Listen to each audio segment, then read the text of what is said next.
About a month and a half ago, I went to the Museum of the Bible in Washington. And that was pretty interesting. It's a really good museum. If you ever go to Washington, I would highly recommend it for what that's worth. It's very carefully done, very comprehensive. And it struck me while I was going through the museum that although in one sense it was a museum of the Bible, in possibly a deeper sense, but possibly not, it was a museum of the book. They'd set up the museum so we walk through the history of the Bible chronologically. You can walk through it a variety of different ways in the museum, but that's one of the pathways through the museum. And so it was a history of a technology, and the technology is the technology of the book. And in some sense, one of the things I really realized that the museum brought home for me was that all books grew out of in some profound sense, particularly in the West, all books grew out of the Bible. And so that's interesting to me. It's interesting to me partly because we seem to have a lot of trouble in our culture now agreeing on what might constitute a valid canon of books. I mean, part of what the humanities offered, certainly part of what religious tradition offered, was a canonical book. I mean, Judaism has a canonical book, and Christianity has a canonical book, and Islam has a canonical book, and all the major Abrahamic religions have agreed that, in some sense, the followers of those religions are people of the book. And that's quite a remarkable proposition, first of all, because it isn't obvious that you would consider a book the most fundamental element of your culture. It might be more obvious that you might consider a city a more fundamental element, or a dynasty, or something overtly political. But that isn't what a huge portion of the world has decided. We seem to have decided that no, we're founded on a book. And we have some dispute about just exactly what that book is and what it means, but the fact that we've at least agreed that it's a book, that's something. And I don't know what it is exactly, and that's partly what I want to investigate tonight. Now, the Bible, in its various forms, isn't exactly a book. It's a library of books, right? It's a collection of books, but it's an interesting collection of books, to say the least, because despite the fact that it's a library, so a collection of books, it also has a narrative theme that runs through it, right? It has a beginning and a middle and an end, and it has a plot, strangely enough. And I say strangely because how did it get plotted exactly? Obviously, believers believe that it's the Word of God, and fair enough, but that's not a very detailed explanation, right? It's a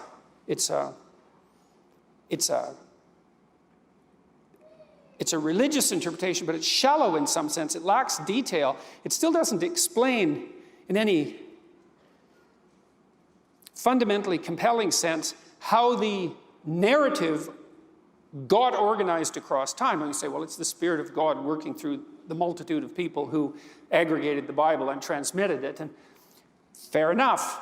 It's still not a deep enough level of understanding to make me feel that for what that's worth, when I encounter that explanation, that it's been thoroughly explained. And, that's not a criticism precisely. Anything that's complex is susceptible to ever increasingly deep explanations. In some sense, if something's deep, you never get to the bottom of it, and all explanations are insufficient. But I think it's a remarkable fact, speaking psychologically and historically, that there's a book at the basis of our culture, and that's how we define the culture, as based on the book, and that it's a collection of books, and that the collection was aggregated so that a plot emerges from it. And Christians take that idea one step further in some sense, because they assume that not only is the Old Testament a library of books that has a plot, but that implicit in that book is the New Testament. It's somehow their a priori before the events actually unfold. And that's an extremely bizarre and interesting idea, and it's very difficult to know what to make of it.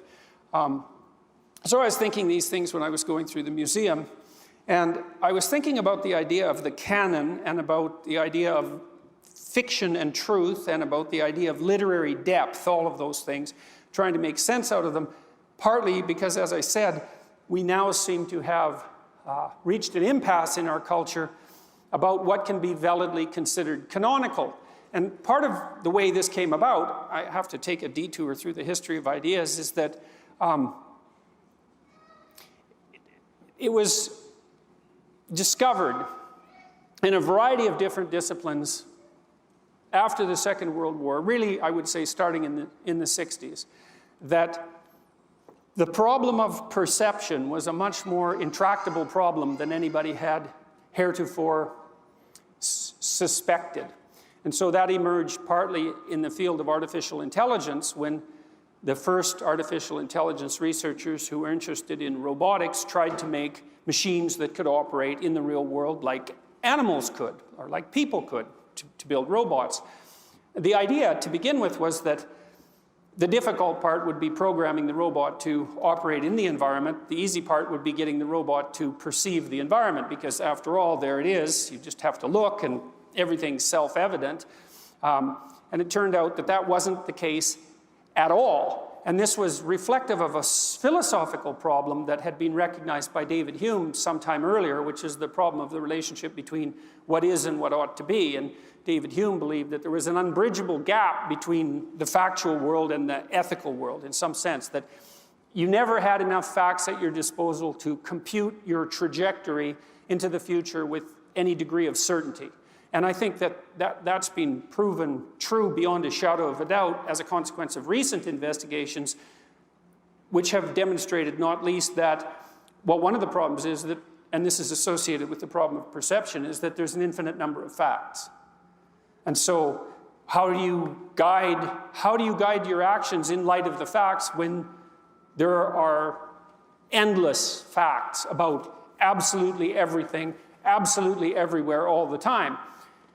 Which facts do you attend to guide yourself forward? Which facts do you prioritize?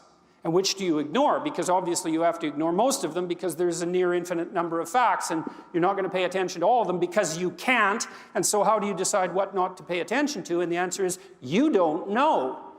And that's the general answer, is which we don't know. And it's exactly the same as the problem of perception, because when you look out at the world,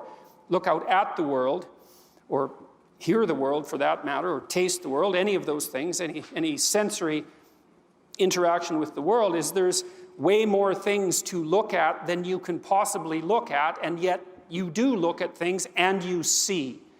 And then the question arises, how do we do that? And the answer is, we don't know. And it's such an intractable problem that we haven't been able to build machines that can do it. That's why we don't have general purpose robots. And you know, I think the closest thing we've got to them probably so far are Elon Musk's self-driving cars, but you still don't really see those everywhere, right? They cracked that problem 80%, maybe something like that, but that last 20% is not going to be so easy. And it's partly because, for example, you know, imagine that there's a navigation problem, that having a car propagate itself down the highway is a navigation problem.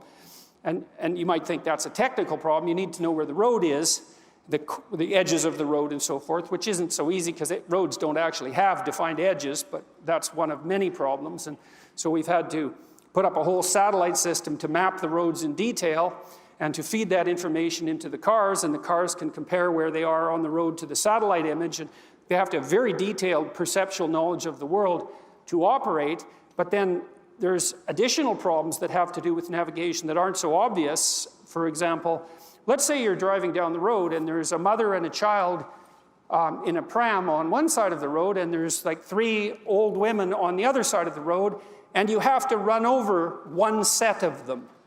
And that actually turns out to be, in some real sense, a navigation problem, obviously, but just as obviously, it's an ethical problem. And how do you solve that? And the answer again is, well, you don't know. If you were in that situation, I don't know what you would decide or how you decide it, but I do know that you don't know how you would decide it. And actually, our navigation problems are always ethical problems. At least that's the proposition that I want to offer you tonight, is that our navigation problems are always ethical problems. And that the problem of perception and the problem of ethical endeavor are the same problem. And this is, I think, if I've made any radical claims in my life, and I suppose I probably have, the most radical claim is that, and it's becoming increasingly radical, I think in some sense, is that we can't see the world except through an ethical framework. It's actually technically not possible. And this is a new realization. I mean, we had Hume's observation that you can't easily get from what is to what ought to be. And that's an early statement of the same problem. Why can't you? Well, too many facts. Which facts are you going to use to guide you? You select facts. How do you select facts? And if you're selecting facts, why are they facts? Because you've selected them, right? You might think if they're facts, you have to sort of randomly select them, because otherwise you're biased in your selection of facts.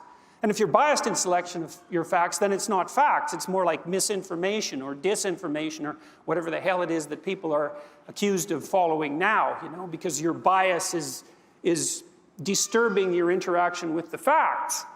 Well, it has to.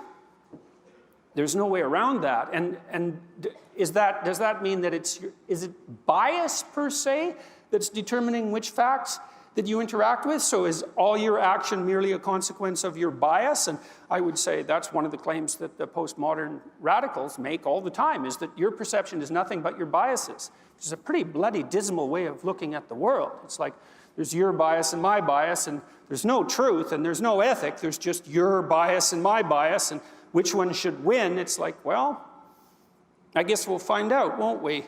Because there's no appreciation in that realm of philosophical inquiry for the notion that there is an ethic, like a fundamental ethic, that has some basis in, let's say, some basis in reality, a transcendent ethic that's real, and certainly no appreciation that that ethic is something that people could mutually explore as a consequence of their goodwill and their honest discourse. Those are propositions, right? They're deeply embedded in Western culture, and I think they're fundamental to the people of the book. They're particularly well developed, well, both in Judaism and Christianity. I don't know the development as well in the Islamic world, but no, we do believe that, as believers, that people are of divine worth and that they can exchange information honestly, and the information is actually about the world, and that there is such a thing as an ethic, and that ethic is related to the integral worth of each individual, and that worth manifests itself, let's say, in our capacity for honest speech, and that capacity for honest speech is in some real sense redemptive, and we do believe that, and that's part of the religious presuppositions in which our whole culture is embedded. I say religious in part because I think they're first principles, and maybe you could define what's truly religious as what is a first principle. Now, if you're thinking about it psychologically, there are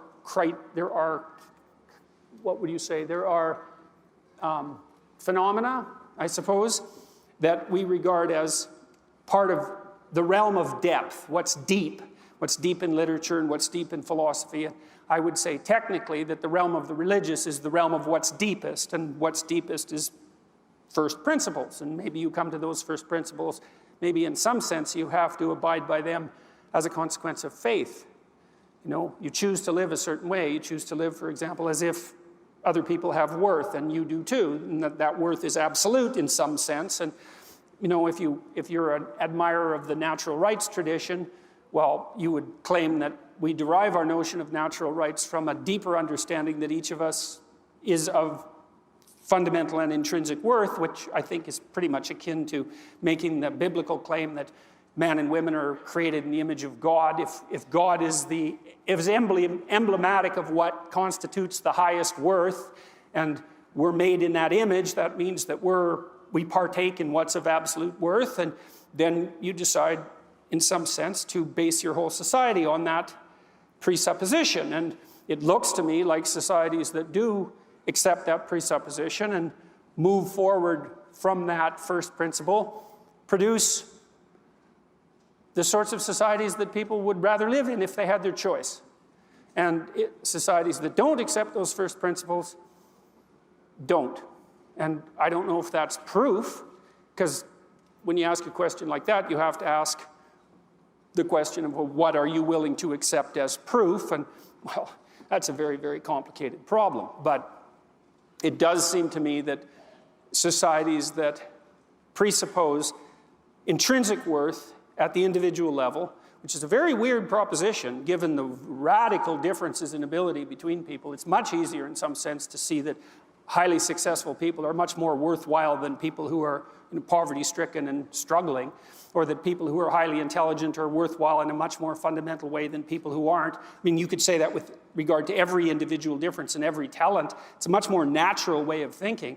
The notion that we're all of intrinsic worth despite our variability, it's like, that's a hell of an idea. It's absolutely amazing to me that that idea ever obtained any purchase anywhere under any conditions. You know, we sort of think about it in some sense as self-evident now, although it's subject to intense questioning at the moment. But that blinds us, I think, to just exactly how miraculous that idea really is and how unlikely it is. And yet it seems to be a fundamental necessity for the organization of the kind of social institutions that we would choose to inhabit if we had our choice. And so, you know, that's interesting. Back to the problem of perception and the biblical corpus. Well, the AI types discovered, much to their chagrin, that perceiving the world was unduly complicated. And so, it's the rubber hits the road in some sense as a consequence of those dilemmas that I just described with regards to self-driving automobiles. It's like, well, if it's one group of vulnerable people on one side of the road and another group of vulnerable people on the other side of the road, and you have to run over one set, what do you do? And the answer is, well, we don't know, and we do compute that. And how do we compute that? We're going to have to figure that out. If we're going to build machines that are going to do that, they're going to have to be able to think ethically, and that'll mean we'll have to understand what it means to think ethically, and we don't understand that because it's really, really complicated. And so the problem of perception arose to bedevil robotics, and it's certainly not a problem that we have solved, which is why we don't have general purpose robots. Some researchers believe that problem won't be solved in the absence of embodiment, that robotic intelligence has to be embodied before it can act in the world in any real sense, because perception is dependent on embodiment. And I think that's very interesting, especially in relationship to particularly to the Catholic emphasis on the resurrection of the body and the valuing of the body as opposed to the mere spirit, you know, that the body is actually a necessary precondition even for perception in some way that we didn't understand before the last 50 or 60 years. So anyways, when this problem arose in the AI world, it simultaneously arose in, of all places, well, in psychology, in relationship to the problem of perception, which psychologists are still beetling away trying to solve, with some success. But more particularly, it arose in the humanities departments, especially in departments that were associated, concentrating on literary criticism. Because the literary critics, especially the French, the postmodernist types, came to a similar realization at some point. I'm condensing a lot of work here, but their basic proposition was, well, how do you know when you've landed on the proper interpretation of a text? And the answer is, well, we don't know. Well, so you take a text like Hamlet, and you get 100 students to write an essay about, you know, a particular stanza, a set of stanzas, soliloquy, and 100 of them have 100 different opinions. So, well, like, which opinion is right? And if none of them are right, well, does the text mean anything? If there can be 100 different interpretations of only one tiny section of the text, and you can't decide which interpretation is the right interpretation, how do you know there's any interpretation at all?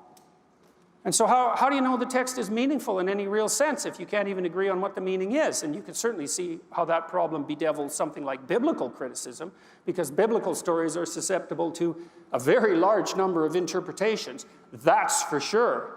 And so if you can't agree on the interpretation, well, how do you even know that there's anything of any meaning there at all? It's like, hey, we seem to have been able to manage it. We seem to have come to some consensus about what constitutes, let's say, quality, high-quality literature rather than low-quality literature. We seem to remember the high-quality literature, perhaps, and to transmit it, and we don't remember the low-quality literature. At least that's what the humanities types would suggest. And something like that winnowing, historical winnowing, seemed to be at work as we aggregated the stories that became the biblical corpus as well. Right? These were picked out from a wider variety of other ancient stories and made canonical for reasons that we don't understand. All sorts of decisions were made about which books to include and which books not to include and what order to include them in, and that's a mysterious process. We seem to have done it. And we've had wars about it too, because it's a complicated problem. So the postmodernists then thought, hey, well, here's a problem. If we can't agree on what a given text means, just one text or even a paragraph from a text, how can we agree on what the canonical texts are?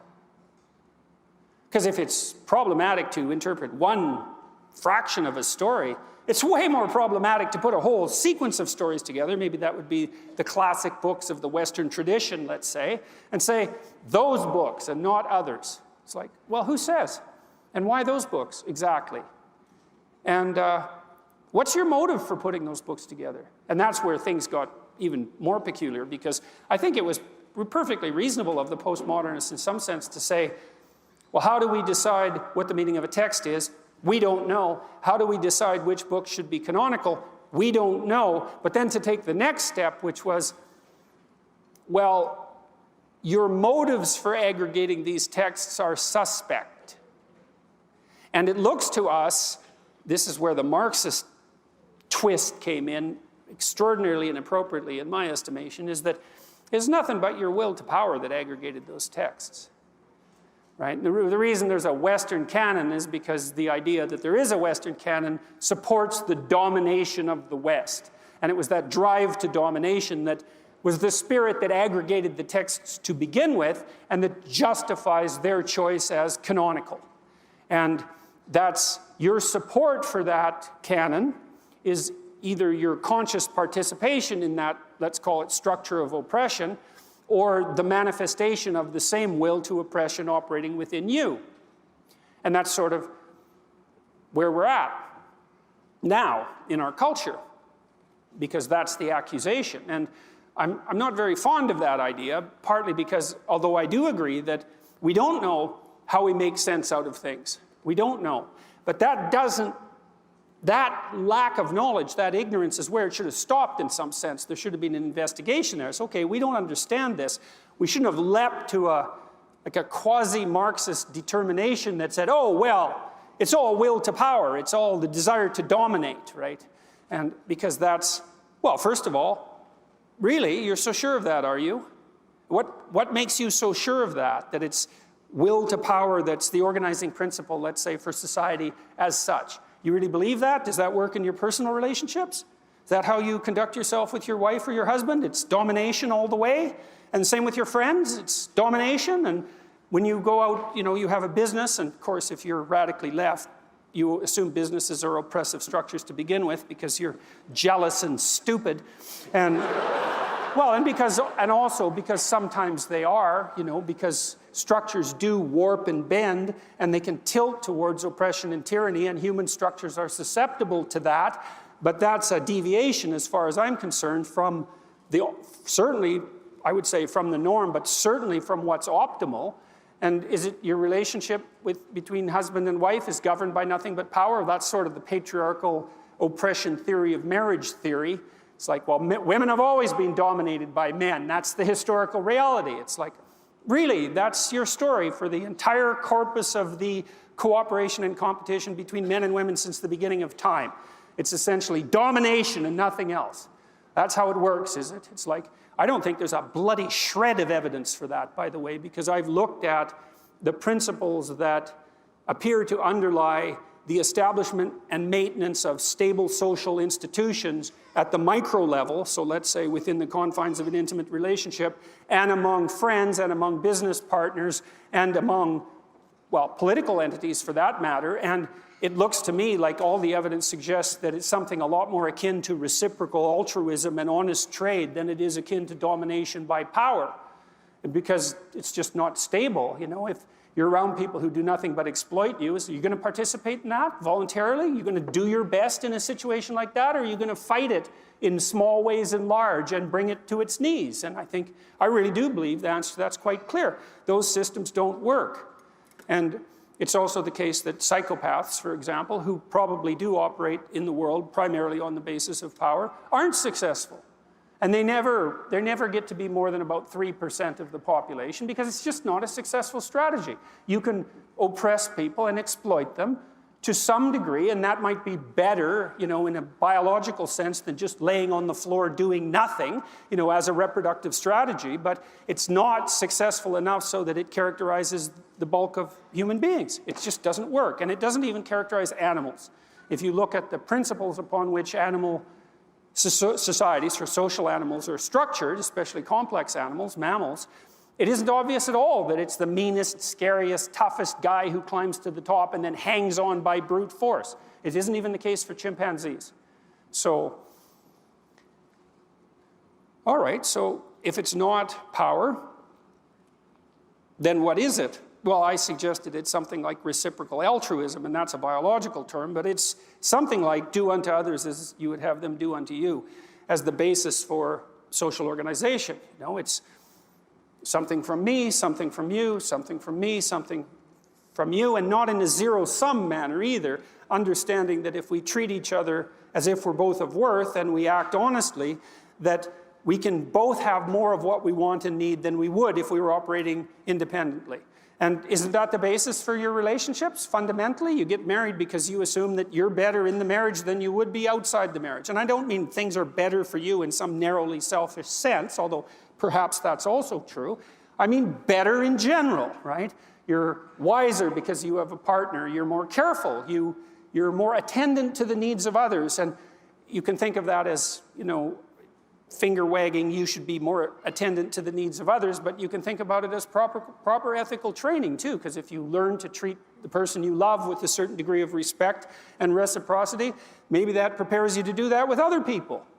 At least you've got some practice that way, and isn't it better to run a business under those auspices? Anybody who's run a successful business is inclined to say yes. I mean, you have to make tough decisions, and sometimes you have to be cut and dried and maybe even somewhat cruel to make the proper decisions, but still, you're fundamentally looking at something that is akin to voluntary cooperation and voluntary and the voluntary choice of the people that you associate with, voluntary association, exactly that. And the right to speak your mind, hoping that if you do speak your mind, you can keep the pathways in front of you clear.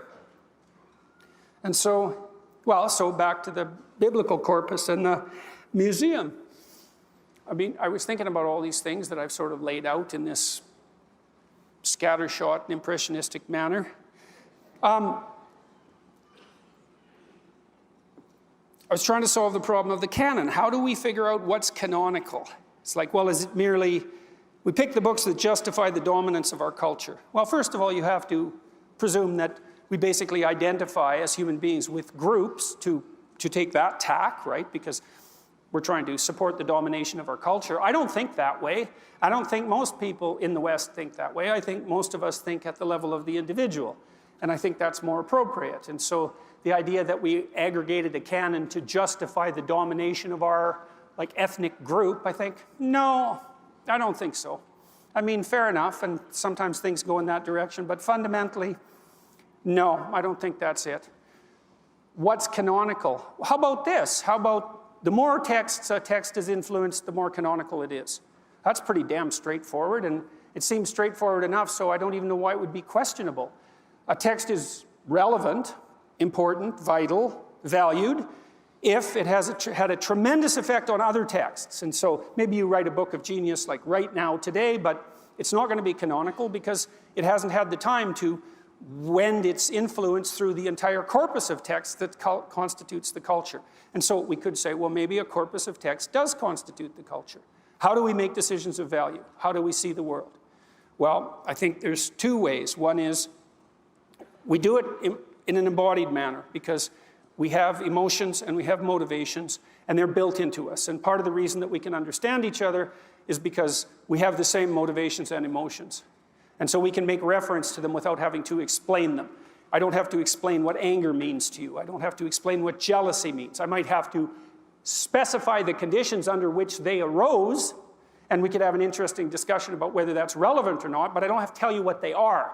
You're like me enough so that we can assume that. And so that's part of the ground for our fundamental understanding, our shared embodiment. We're very similar as embodied creatures. And we're even similar enough to animals that we can more or less understand complex animals for the same reason. You know when a dog wants to play, if you have any sense and you know anything about dogs. The dog bounces around in a playful way and you think, dog wants to play. And the reason you know that is because you want to play too. And so you don't have to talk to the dog to establish that. It's there to begin with. And so we have this biological substrate that enables us to communicate. That's part of what enables us to solve the problem of perception. But then on top of that, we have a historical overlay. And I think, and this is the point of this talk fundamentally, this is the idea that I've been wrestling with most recently, is that imagine that you had a map of all the books that there are in the West. I'll just stick with the West for now because that makes things easier. You have a map of all the books that there are in the West, and you could map out the relationship between every book and every other book, the dependencies. And you'd find, for example, that you should read Hamlet because a lot of other books refer to Hamlet, or you should read Shakespeare because a lot of other books refer to Shakespeare. And if you don't understand Shakespeare, then there's a whole bunch of books you can't understand. And then you might say, well, to understand Shakespeare, what should you have read? And the answer to that could easily be, well, you probably should have read the Bible. And maybe that's a claim that you could make about wanting to understand any book. Because if you mapped out the relationships between all the books that there are, you'd find that the most fundamental book is the biblical library. And I think that's even merely true historically. It's partly why the Museum of the Bible was so interesting to me, because walking through it, you see how the book aggregated itself across time and became fundamental. And the first book that was really widely available for printing, purchasing, and reading was the Bible. And all the books that we know about now, the millions of books that we have, emerged from that base, that trunk. And they're all related to that. And it's certainly possible that without an understanding of that fundamental book, you can't understand all the other books. And maybe it's possible that without an understanding of that book, you can't understand other people. So, to be people of the book means that we're all inhabited by the same book, but it's probably more complicated than that. Like, it's not just the Bible, because there's lots of books. It's the biblical corpus, which is a library, and it's the relationship between all the texts in that book to one another, and then it's the whole structure of the relationship between all the texts that grew out of that. And you could imagine a map of that, and then you could imagine that what you do as an educated person is sample that.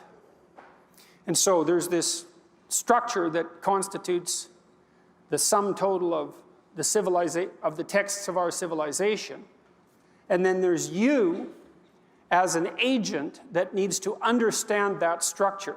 But you can't read all the texts, obviously, because how much time do you have? Nowhere near enough time to do that. You have to sample it in a way, though, that gives you an understanding of let's say, of the gist of it, something like that. And maybe the best way to do that in a fundamental sense is to become familiar with the biblical writings per se, and then to move on to other literary forms from that. And so one of the ideas I've been wrestling with here, and you guys can think about what you think about this, people of faith, Christian faith, believe that the Bible is true. But that's never been that satisfying to me because I don't know what they mean. I don't know what people who make that claim mean when they say the Bible is true. It's like, well, what do you mean exactly? Is it true like a videotaped recording of what you did this morning is true? I would say, no, it doesn't seem to be, because who cares about the videotape recording of what you did this morning? There's nothing about it that's relevant or interesting, except peripherally. Well, really, even when you talk about your day, you don't say everything you did. Who wants to hear that? No one. And you know that, not even you. You don't want to, watch a videotape of your morning the next morning. So that's an interesting thing, because the videotape recording would be true in some sense, but it's irrelevant. Who cares? It doesn't matter. And so maybe if it doesn't matter, there's a form of truth it isn't, because maybe there's a form of truth that's the truth that matters, that there's an identity between what matters and the truth. And I think these old stories, the biblical stories, are condensations of what matters. That's what they really are. And I think they're true, not like history is true, if we think that by true history we mean something like literal or empirical history, which is actually impossible in any case, because, well, what happened in World War II? Well, you had to be there to see it. Where do you have to be? Everywhere. And that's not even possible. And so even when you have an accurate history of World War II, it's obviously an unbelievably selective history. And there's a point of some sort to the history which the whole historical enterprise, in some sense, coalesces around. You don't want to read a history book without a point. The point seems to define the investigation. The story, in some sense, appears to define the investigation. I mean, generally, the histories we have of World War II, the point around which they aggregate is that what Hitler did was wrong. And so there's an ethic, an a priori ethic, in some real sense, that defines the frame within which the events are interpreted, even so they can be aggregated. Because you might think, well, the most relevant events of World War II are those that are the closest to Hitler's evil, something like that. And, maybe you want to dispute that, and fair enough, dispute away. But my point is that if you're writing a history, there's an ethic around which the history aggregates. And that begs the question, which is, otherwise it's incoherent. It begs the question is, what's the ethic? And that's the question that confronts us, I would say, most starkly in the modern world. And that's really, in some sense, what the entire cultural war that we're all experiencing right now, that's what it's about. It's, what is the ethic? And I'm interested in the Judeo-Christian answer to that. I mean, the ethic and the postmodernist types like Derrida actually criticized Western thought for this very reason. Derrida called the West phallogocentric, phal as in P-H-A-L-L, phallus, so masculine, logocentric. It's like, yeah, that's right, it's phallogocentric. Well, he thought that was a bad thing. And my response to that is, yeah, compared to what? Exactly. Like, what do you got for an alternative? What's the logos that is the source of the bias that characterizes the West? Well, it's the speech that renews the world. That's part of it, seems to be. It's the speech that calls order out of chaos at the beginning of time. It's the word that finds its embodiment in the figure of Christ, which is an extremely interesting idea, right? Is that the divine word finds embodiment, and that somehow is emblematic of the relationship between the infinite and the finite. That's a hell of an idea. It's an unbelievably profound idea. It's a bottomless idea as far as I can tell. And to accuse the West of prioritizing the logos doesn't strike me as a particularly damning criticism. Again, because compared to what exactly? And I've spoken with a lot of people who are dubious about religious claims, and fair enough, because they're difficult to understand and can be misused in all sorts of ways. But the idea that there's some relationship between our notion of intrinsic worth and our capacity to be the bearers of the honest speech that redeems, seems to me to be a pretty bloody solid proposition. It's certainly what you hope for from the people that you have around you that you love and who you want to be of service to, and vice versa. You hope that they tell you the truth in some manner that combines justice and mercy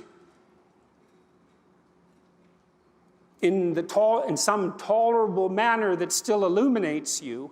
You're bloody fortunate if you've got that, and I think you do search for that in every relationship unless you've become bitter and cynical, and that's its own set of problems, and it's not like anybody necessarily wants to go there, so I don't think we'll bother with that, exploring that tonight.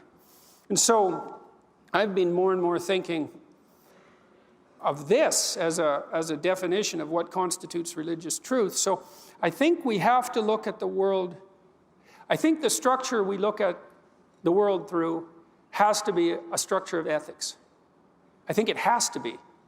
And this is interesting because I would say I came to that conclusion not as a religious thinker, but as a scientific thinker. I couldn't see any other solution to the problem of perception other than the imposition of a structure of value. And so what do I mean by that? Well, I made some allusion to it, but it's even as simple as this. You have to prioritize your perceptions. So, for example, when you use your eyes, and I mean technically, you're pointing your eyes at something all the time, and the very central part of your vision is extremely expensive. It takes a lot of neurological territory for you to see clearly. And so you can only see a very small part of the total visual field clearly, and you move it around all the time. And where you move it to is where you want to look. Well, where do you want to look? Well, you look where you think it's important to look. So I'll say that again. You look where you think it's important to look. And that means that, well, a hierarchy of importance is no different than a hierarchy of value. They're the same thing. A hierarchy of priority is the same as a hierarchy of value. And a hierarchy of priority and a hierarchy of value and an ethic are all the same thing, right? Because you're going to look at what you believe to be of cardinal importance. Otherwise, you look, well, if you're talking to someone and you look at their feet, that's not going to be going very well, right? First of all, they're not going to be very impressed with you because they actually want you to look at their eyes. And that's because we communicate value with our eyes, and we do that directly. Our eyes have even evolved to do that. Our eyes have whites around the iris so that you can see where people point them, because it's that important to know what people think is important. We see the world through a structure of value. And I think that a huge part of that structure of value is actually derived from the entire set of texts and their interrelationship that have the biblical corpus at their base. And so it seems to me that I think you can make a pretty damn strong case, maybe on scientific grounds, that you can't see the world except through the lens of the Bible. Like literally, you actually can't see it. Now, if it's not the Bible, it might be some other corpus of texts, but it might be. It isn't. And if it was, well, is it going to be a corpus of texts that we share? Because if it isn't, then we can't share our perceptions and our values, and if we can't share those, then we fight. Those are the options, right? We either stabilize our hierarchies of value in some way that we agree upon mutually, or we fight. Or we're unbelievably chaotic and confused, and that'll just produce fighting in any case. And so we have this structure of texts built from the bottom up. It's predicated on the biblical narratives, and the texts exist in relationship to those underlying narratives and derive a fair bit of their meaning from the meaning of the underlying narratives, and vice versa, And so then is it possible that biblical truth is the sort of truth that is the precondition for truth? Right? Because you think, well, it's religious people make the claim, people of the Bible make the claim, the Bible is true. Well, there's all sorts of different kinds of truth. That's an interesting claim, but it's not very elaborated. It's insufficient. And often what happens to Christians when they debate skilled atheists like Richard Dawkins is they treat the Bible like it's a scientific theory, and Dawkins just mops the floor with them because it's actually not a scientific theory compared to scientific theories. And so as soon as you go there, well, it's like a scientific theory. It's like, no, it's not. It's not. And so does that mean it's not true? Well, it means that if the only thing you think is true is a scientific theory, But I don't think that you can practice science except within an ethical framework that's not in itself science. And so it's possible that there is a deeper truth than the scientific truth, which is the ethic that has to be there a priori before you can even begin to do science. And I did talk to Richard Dawkins about that a little bit, because he's someone who appears to believe that the truth will set you free, which is what scientists believe, because otherwise why would they pursue the truth, right? For malevolent reasons? Well, hopefully not. They believe the truth is redeeming, but that isn't a scientific assumption. That's a religious assumption. And so is it possible that you can't practice as an honest scientist without making the religious assumption that the truth will set you free? It's certainly possible. I mean, it's impossible to undertake the scientific enterprise in any real sense and discover anything that's truly factual, let's say, without abiding by the truth in an extraordinarily rigorous manner. You just don't get anywhere. Certainly what you do won't be reproducible. And so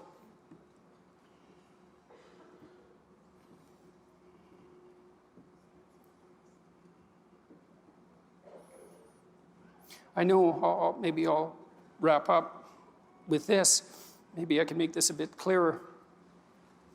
So I spent a lot of time studying cybernetic models of perception. And so those were models of perception that were informed by artificial intelligence theorizing, stretching all the way back to a man named Norbert Wiener, who established the field of cybernetics. And he basically claimed that you organize your perceptions in relationship to a goal.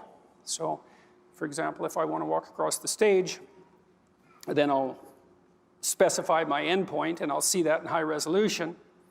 And then I specify the pathway, and the observation of that untrammeled pathway produces positive emotion, because positive emotion is an index of an untrammeled pathway towards a valued goal, which is also something that's very interesting to know, because it suggests that there's no positive emotion without a goal.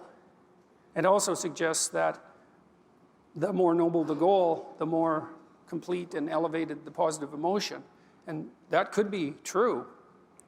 That could be true. And it's the case as well that when you organize your perceptions around a goal, that provides a container for your negative emotions. So if I want to walk across the stage because I think that getting to the other side is preferable to being here, so that's a hierarchy of value, that place is better than this place, then when I observe myself undertaking the actions that will get me to that place, that's comforting and provides security, because it shows that the structure that I'm using to organize my perceptions and to reduce the world to manageability is sufficiently accurate so that I can implement it. And so we seem to inhabit those structures all the time. Whenever we're looking at the world, whenever we're interacting, we specify a goal, and so that's an ethical enterprise, and we organize our emotions within the specification of that goal, and then we produce hierarchies of goals. So, you sit down in front of your computer so you can write a paper, and you write a paper so that you can finish an essay, and you finish an essay so that you can get a grade in a class, and get a grade in a class so that you can graduate with a degree, and you do that so that you can get a job, and you do that so that you can be, a good husband, a good wife, a good citizen, and you do that so you can be a good person.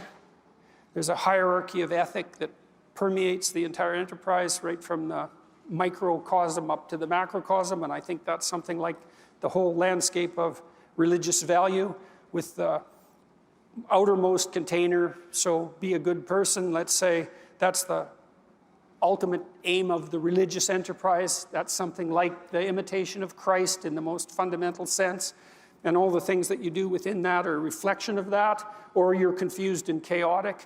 And if everyone's doing that at the same time, then you have a society that's integrated and aiming up and capable of telling the truth.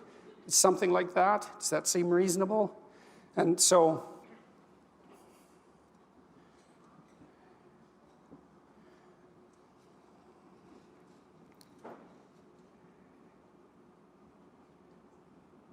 what's the proposition here? Well, I think when we describe these frameworks of perception,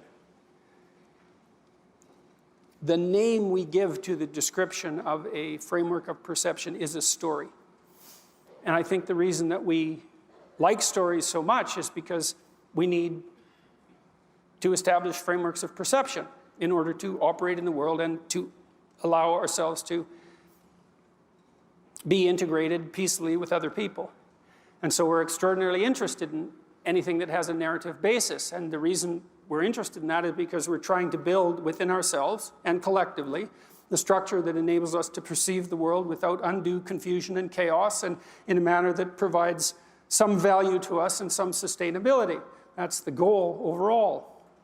And that seems to me to be the goal of the entire religious enterprise. And so, is it possible that, well, I guess that's the claim I thought I'd elaborate out a little bit today, is that the Bible is true in a very strange way.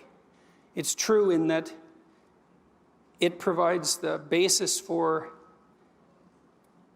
truth itself. And so it's like a meta-truth, right? Without it, there couldn't even be the possibility of truth. And so maybe that's the most true thing. The most true thing isn't some truth per se, it's that which provides the precondition for all judgments of truth. And it seems to me that I can't see any holes in that argument. And I can't see any holes in it from a scientific perspective either, because I think we do know well enough now as scientists that the problem of deriving ethical direction from the collection of facts is an intractable problem. There's too many facts. There's an infinite number of facts. They do not provide an unerring guide for action. They can't. There's too many of them. They have to be prioritized. And as soon as they are prioritized, well, then you're in the ethical domain. And then that begs the question, what's the valid ethical domain? And the postmodern answer is, well, there isn't one. It's all the expression of domination and power. And I think that's nonsense. I don't think that's a tenable solution. I think that we stumbled onto the proper answer in some sense in our religious enterprise, which is that we aim at what's highest, or we don't. We aim at what's highest jointly, or we're divided.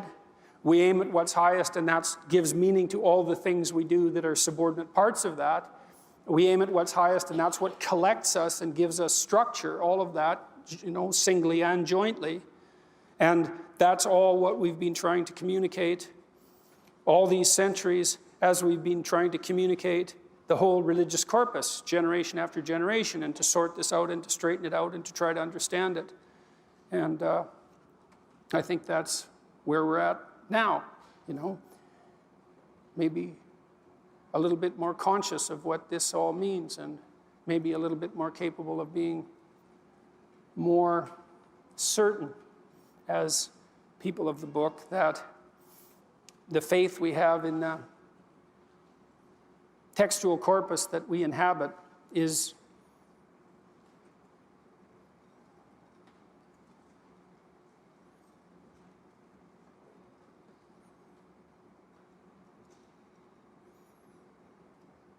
we just haven't done better than that.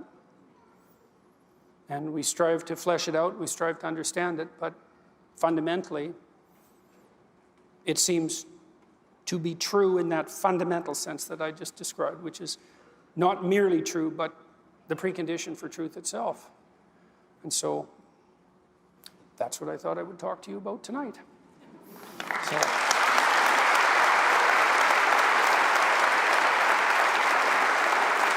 Thank you very much.